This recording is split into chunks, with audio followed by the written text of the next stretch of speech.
Hello বন্ধুরা, high. আপনারা সবাই কেমন আছেন? আসসালামু আলাইকুম এবং নমস্কার। আজকে আমি ডিম ভুনা করে আপনাদের দেখাবো খুব সহজে। ভিডিওটা অনেক লম্বা আমার, কিন্তু খুব অল্প সময় অল্প মশলা দিয়ে ডিম ভুনা রেসিপিটা। প্রথমে তেল, লবণ, তেলের ভিতরে লবণ দিয়ে দেবো। লবণ দেওয়ার পরে একটু হলুদের গুঁড়া দিয়ে ডিমটা ছেড়ে দেবো।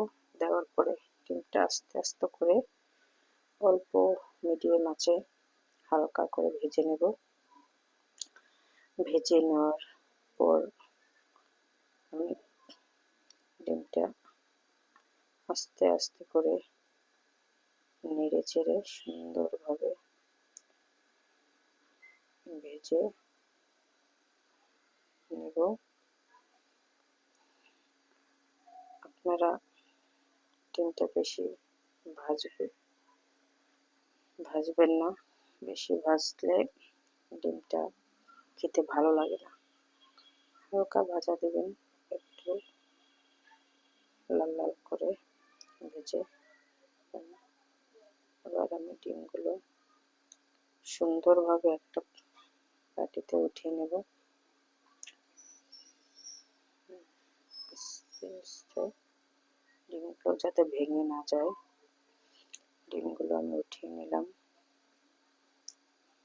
দেখেন বন্ধুরা, এইভাবে ভেজে নেবেন আপনারা। এরপর তেল, আর একটু পরিমাণে তেল দিয়ে দেব। তেল দেওয়ার পরে তেলের মধ্যে একটু কাঁচা জিরা, তেজপাতা, গরম মশলা ফোড়ন দিয়ে ফোড়নটা আমি ভালোভাবে ভেজে নেব। ভেজে নেওয়া হয়ে গেলে অল্প অল্প করে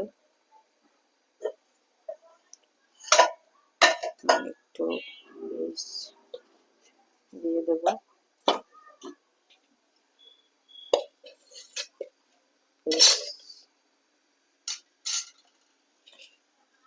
ভাজার সময় লবণটা দিয়ে দিলে হয় কি না, পেস্টটা তাড়াতাড়ি ভাজা হয়ে যায় এবং সুন্দর নরম হয়ে সুন্দরভাবে ভাজা হয়ে আস্তে আস্তে করে পেস্টে ভাবে লাল লাল করে ভেজে নেব।